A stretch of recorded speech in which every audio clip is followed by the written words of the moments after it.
Assalamualaikum warahmatullahi wabarakatuh. Very good afternoon, everyone. First of all, usually it is a much smaller group, so this is quite big. So usually I sit amongst you all, but it looks like I don't have any chair to sit. To stand. Okay, so ada sesiapa yang tak pandai bahasa Melayu? Semua okay?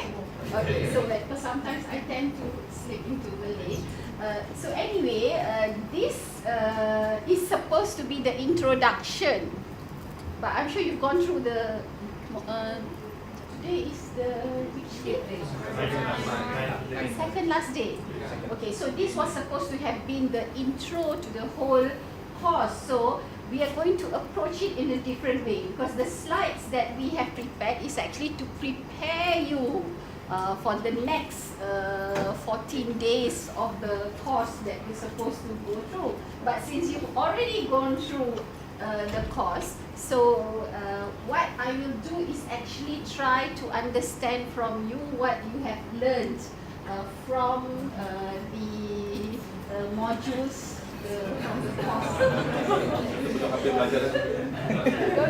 You will not be assessed in terms of your answers. So if we look at the title, there are several important concepts within this. If it was the first class, I will be explaining what it is. But since this is the second last class, so the whole objective of the 2-week program that we prepare for new lecturers when they begin their career as lecturers in the university is the concept of new academia. I'm sure you already have the material and the slides, and I'm sure that you have been exposed to this concept previously.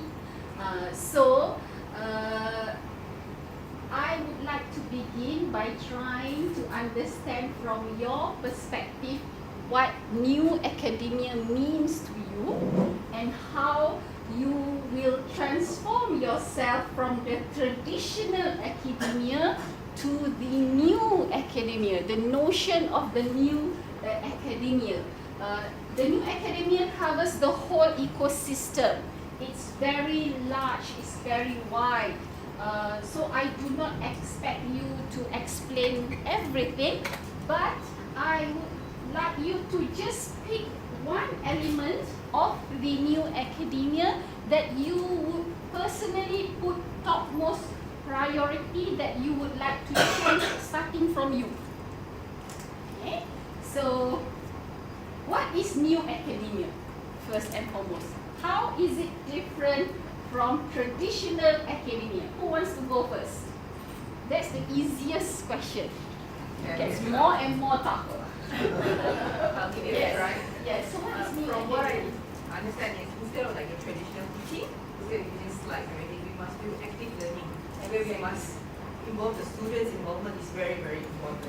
Instead of just lecturers standing in front. So the difference is, when we talk about conventional academia, this is what I'm doing now, sitting in front of the class, giving a lecture, and everyone listening and paying full attention to what I'm saying. That's traditional. New academia, as what's your name? Sheila. Sheila from Faculty of Science. Faculty of Science. So what Sheila from Faculty of Science has highlighted us is in new academia is more active learning where the student Involved. So student is very much participating in the whole process of learning. So that's a very good start. Okay, who wants to go next? Yes. Your name My name is and where you come from first. Ayub from Faculty of Mechanical Engineering. Alright, okay. Just want to paraphrase it. It is changing from teacher-centered to student-centered. Student-centered. That's a very short, concise explaining what it is. From teacher-centered or lecturer-centered to student-centered. What does student-centered mean? Who wants to have a go? What does it mean, student-centered? You are now all students in this class. So what is student-centered? Yeah. Diana? Okay. I think student-centered mean that we are focusing more activities participated by the student. We are putting on that. So we, as a lecturer, will be as a facilitator. Facilitator. So the lecturer just facilitates the discussion. But the whole activity of learning is very much student-oriented, student-led, student-centered. This is what we mean by student-centered learning. How do we change from lecturer, teacher-centered to student-centered? My name is Helen from the Faculty of Management. We look first at the outcome of the learning. So we focus on the outcome. So it's like a little bit of reverse from what we do traditionally. Okay, so we focus on what we want to produce at the end. What is the outcome of the whole course, the class? What is the outcome of this class? What is the outcome of this class? Who knows what's the outcome that we expect from this class and from SPPT? Yes? I love computer science. Okay. I think for this course, at the end, we should be able in handling our job as a lecturer by doing this student-centered. Okay, so you mentioned something, you said Yeah. transforming mindset. Okay, so whose mindset do we want to transform?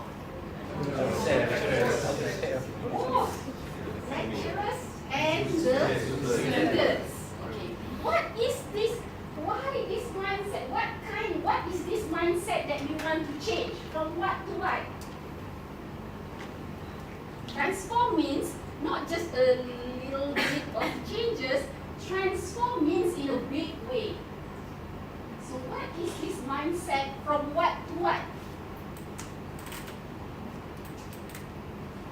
What is your mindset before you started this SPPT? And now, what's your mindset? Has it been changed in any way and how? So let's start by that. That would be easier.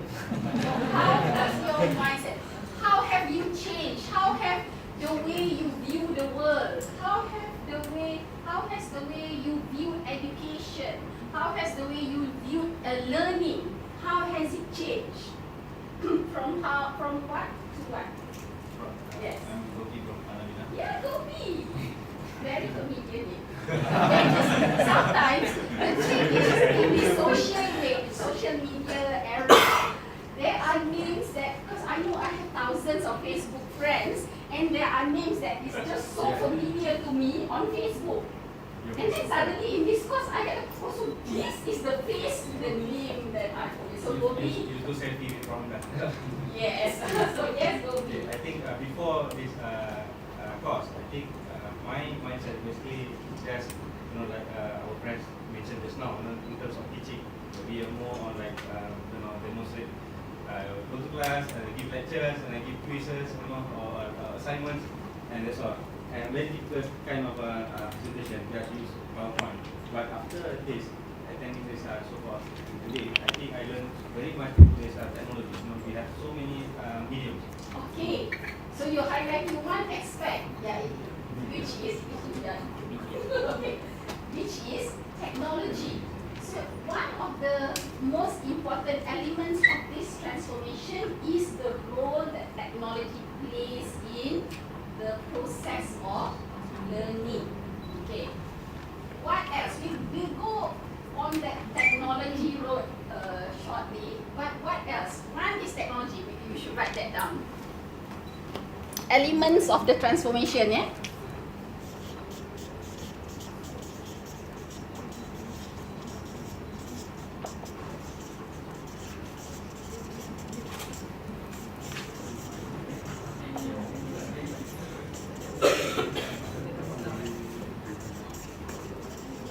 So one is technology. If we want to put a label for technology, what is the role of this technology? It is a what? Tool. Okay. What else? I'm Liu from MJIT, Yes. UTMLead. Basically, I think the acceptance and also the willingness to involve in active learning, cooperative learning. Okay. The method itself. Method, the pedagogy or the, okay, we'll go into method. So the methodology of learning. The method, you said method, yeah? So the method of Teaching and learning. learning and teaching. Learning and teaching. Obviously you learn something. So it's very much, you were saying, what is the method?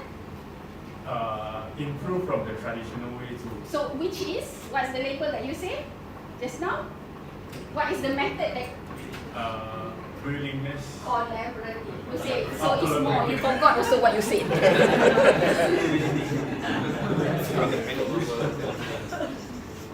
Okay, so collaborative approach to learning. Okay, what else is transformation? Elements of this transformation? Using of rubrics. Huh? Assessment. Okay. Assessment.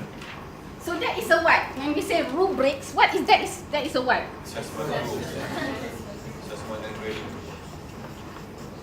So, constructive alignment. okay. Constructive alignment is a what? What is a constructive alignment? How to synchronize. That is the definition of constructive alignment. But constructive alignment is a type of what?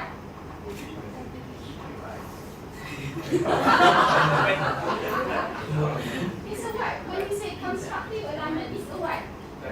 Is it a method of learning and teaching? To ensure the outcome. It's a way of engaging. Huh? Is it a guideline? Framework. It's a okay. How is it a framework? When you say it's a framework, how is it? Why do we say it's a framework of learning? Consists of 3 parts. Now you're already going into the specifics. So we go into the specifics.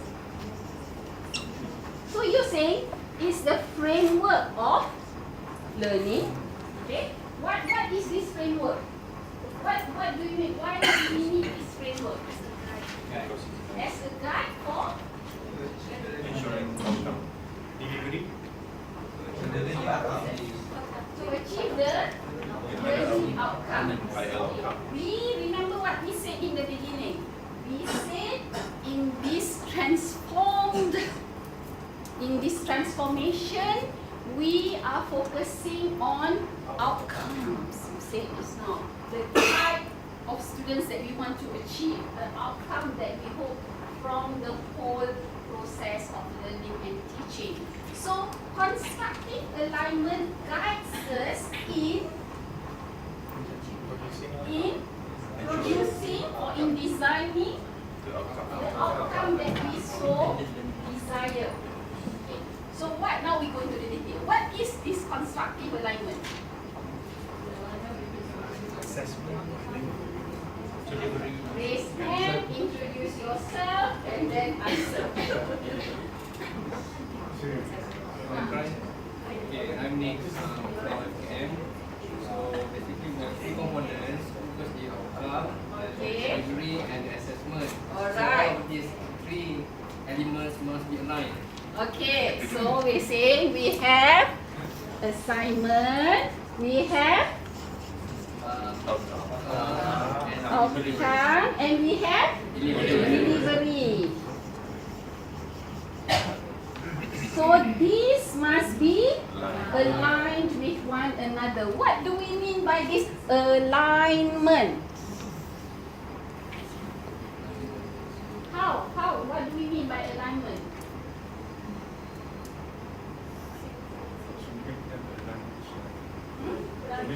Yes, hi. I'm Prasita from FDME. Okay. Okay, alignment meaning here is that when you propose what outcome you're expecting, so the teacher or the educator should plan for the materials which are synchronized with the outcome, and the Yes. assessment should also be based on that.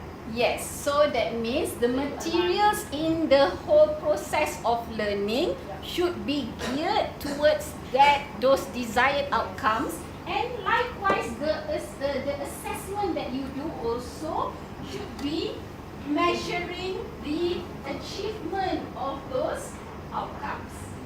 Okay? So we always start with the end of what we desire. Now I'm going to go a little bit easy. Those who have raised their hands, they get easy questions. What is the outcome that you desire from SPPT? Easy. No, there's no right answer. No wrong answer. What is the outcome that you desire from SPPT? I think from this whole course, I want to be a good and effective lecturer. You want to be a good and effective lecturer. That's what you hope. So there is, you see that now you're not before SPPT, you're not a good and effective lecturer. What makes you say that you're not? In what ways? How do you assess yourself in saying that you're not a good and effective lecturer? What's the indicator? You're not practicing any of it before, any of the things that But you could be a good and effective lecturer without practicing any of this. Unconsciously. How do you know before you entered a course, the SPPT course? How do you know that you're actually doing well or not doing well as a lecturer? What is the indicator? I'm Madison from Faculty of Science. I think Faculty of Science. So many, Here for Okay. Okay, I think the main thing is the feedbacks from the student. So with this current framework, there are two way of communication. When the old framework, where the only one way communication, we will give lecture, and we don't know the student learn or not, all this thing. So with all this activity, we have two way communication. So one very important indicator is from the student. From the student's perspective, from the student feedback, you know whether you're doing well or not. Before new academia or in traditional academia, how do you know? How do you get students' feedback? How do you get students' feedback? What are the tools or instruments? So there is an instrument, the EPP. What's that? What does it stand for? What does it stand for? Penilaian.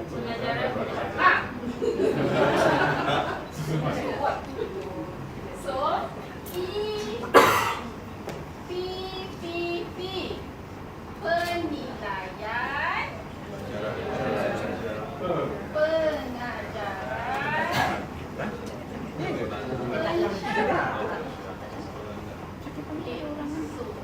E is the form of, what is it? Online. Electronic. Okay. What is the output from this EPP? What is the output? What is the that you get from the EPP? P1, P2, P3. Aha.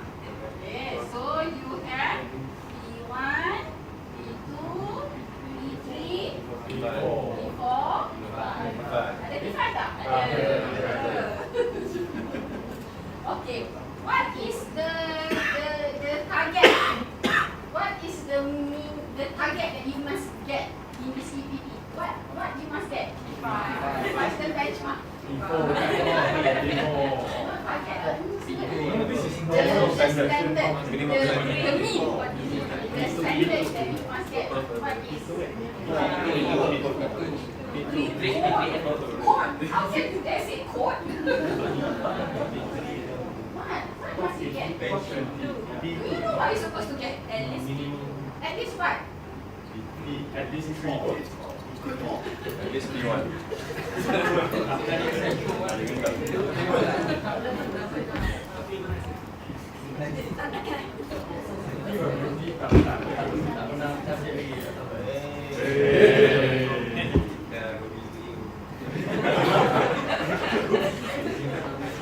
Gobi.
Average score. Maybe this is the one.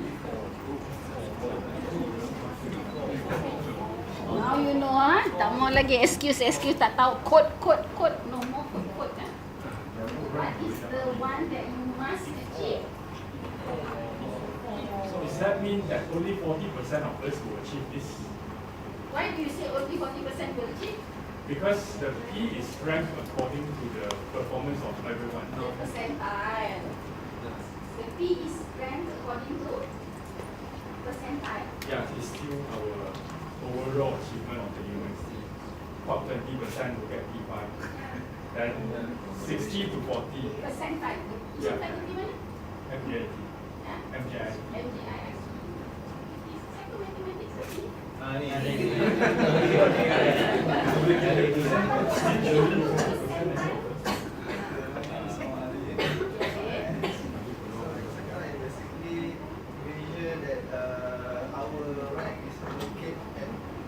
Medium or lower or highest. So if you get P1, that means you are the lowest one. Lowest percentile. Lowest percentile. What does percentile mean? Which are you at the normal distribution? Tahu pun. Okay. So what you were asking just now. So P4 you were saying is at the Top 40%. top 40%. Which means that only 40% of us will achieve this KPI. Yes. KPI, this is kenaikan pangkat. This is not SPPT, This is criteria kenaikan pangkat. So for you untuk dinaikkan pangkat ke profesor madya ke whatever lah, untuk naik daripada 52 sarangan, nak naik ke 54 ke, nak naik ke BK ke, BK7, nak naik BK6 ke, you mesti berada di percentile yang dari segi pengajaran. Okay, so itu dia punya tu. Okay, so tutup ni balik, nanti distracting. If we have two subjects, one P2, one P4, how does it count then? Okay. Yes. So it's average. Average all the subjects. Yes. All the subjects in percentile. Okay. So back to this. So the penilaian. So bila kita kata penilaian, mesti ada kuantitatif kan? Mesti ada some kind of quantitative. So penilaian itu, pengajaran itu diletakkan sama ada which percentile are you, persen yang keberapa. Of course lah, kita paling nak ialah top percentile, which is the paling cemerlang lah.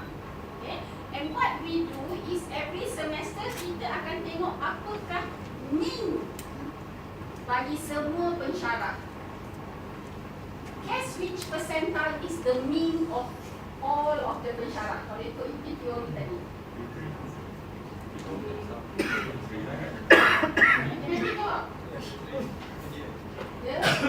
The median sebab median ke mean bukan median.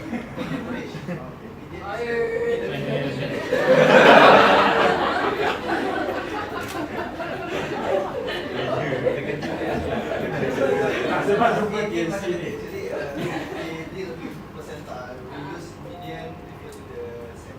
Yes, that means dia kata median yang di below dengan atas tu sama bilangannya. Okay, mean pula adalah kita averagekan the score. So you kata tadi ada orang kata mean-nya adalah P3, ada orang kata mean-nya adalah P4.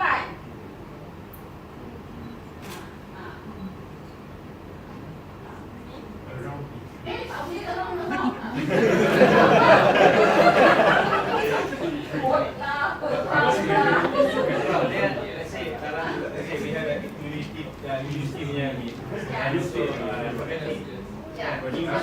Satu ada university. Ini pay attention.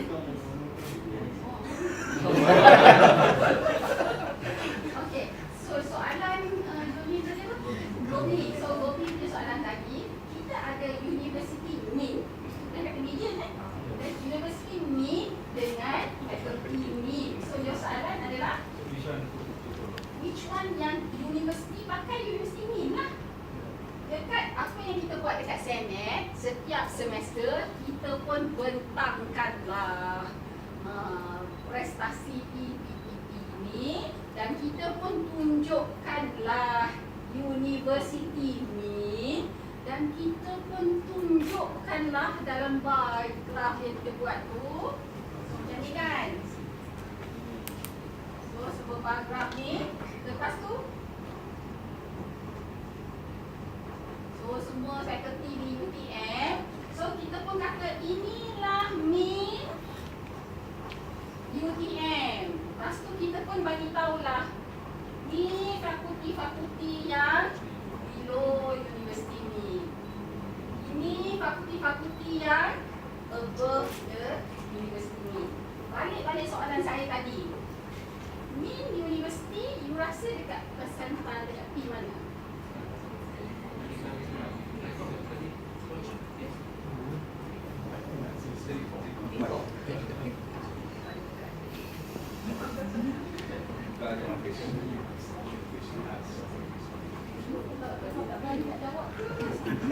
Kalau student center learning tu mana? Bincang kan? Bincang lah. Tak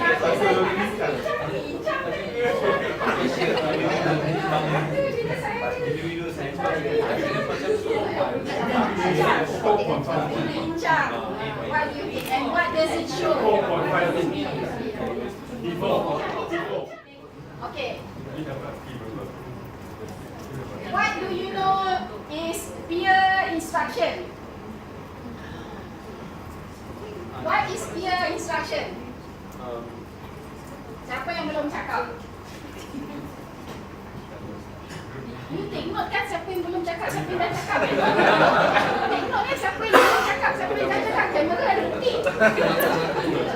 Lepas ni kan you tengok kamera. Siapa belum cakap, siapa belum cakap. Siapa belum cakap, silalah angkat tangan. Apa soalan saya tadi? Okay. Apakah peer instruction? What is peer instruction? First of all, do you know what is? Have you heard about peer instruction?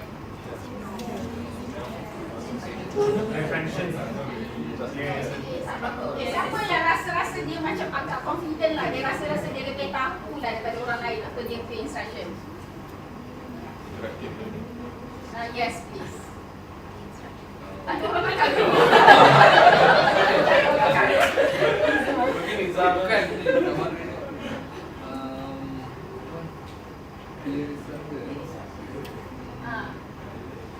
Benar, okey. Siapa proponent of peer instruction yang kita bawa ke UTM? From Harvard. Ya. Harvard.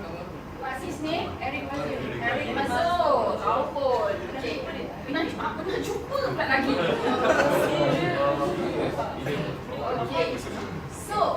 Apa dia? Since you dah pernah jumpa. Apa dia peer instruction ni? Macam dan kita dan apa yang kita buat tadi, kononnya saya nak mengamalkan peer instruction lah. Okay. Apa dia? Students control peer learning. Direct learning. Macam mana cara the students? Okay, the student macam mana student direct learning? Macam mana apa dia method dia ni? It's a method ya. Peer instruction is a method. Macam mana method dia ni? It's something to think share. Ha? Oh. Lebih kurang macam think share. Student refers and then using question to test the students and then discuss and then come back to the question again and then discuss Very again. good. Yes, so that is peer instruction. We already have outside of the classroom. Outside of the classroom, you do your reading. The student does the reading, preparation, okay, and then the students individually are given questions that you then have to prepare the answer individually, okay, and then you go to the class, everyone in the class. And what happens in the class? The question that was asked to you individually is then asked in the class, and how do we use the answers that we asked before the class? So we give the question and then we say that this is the answer that we got from everyone. So let's use a simple example. Like this, P1, P2, P3, P4, P5. All of you do individually. So tu yang tadi seorang kata P4, seorang kata P5, ada kata P2. Masing-masing sendiri-sendiri bikin ya. Lepas tu, bila masuk dalam kelas, ada your peers semua, you dah ada dah jawapan you sendiri sebelum you masuk kelas. You dah ada dah, you kata P2. Okay. Lepas tu, bila masuk dalam kelas, saya kata bincang dalam kumpulan. Dalam kepala you dah ada P2, ni dah kata P3, ni dah kata P1, ni kata P5. Lepas tu bincang dalam kumpulan, menghasilkan jawapan kumpulan. Jawapan kumpulan. Macam mana jawapan kumpulan tu dihasilkan? Bincang. Dan apa yang berlaku semasa proses perbincangan? Justification. Cikgu buat apa? Saya buat apa tadi? Saya tak masuk campur pun kan? Saya biar je you all bincang sambil sendiri. Saya tak input pun. Saya duduk dan diam ke situ. So you all bincang. Semasa perbincangan tu masing-masing akan memberikan hujah dan rasionalnya. Lepas tu yang lain pun dengar dan memberi hujah masing-masing sehinggalah sampai kepada satu jawapan konsensus. So, jawapan konsensus itulah yang akan diberikan kepada guru. Kepada ni sebagai jawapan guru. Okay. So then bila you present, let's say you kata P2, you kata P3, you kata P4, you kata P5. Okay. Lepas tu saya tak cakap siapa betul, siapa salah. Saya kata semua orang salah. Ataupun saya kata ada satu kumpulan je yang betul.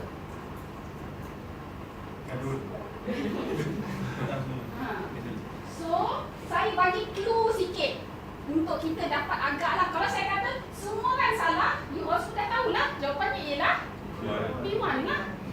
Sebab semua orang salah. Kan? Sebab kita 2, 3, 4, 5. Saya kata semua salah. So, jawapannya P1 lah. Tapi saya kata satu betul. Lepas tu, sekarang you masih tak tahu siapa yang betul. Sebab equal probability kan? 4 kumpulan. So, yang saya kata hanya satu kumpulan saja yang betul. So, you pun tak masih tak ni kan? Tapi kalau let's say you kata P3, P4, P4, P5. Lepas tu saya kata 50% of you got it right.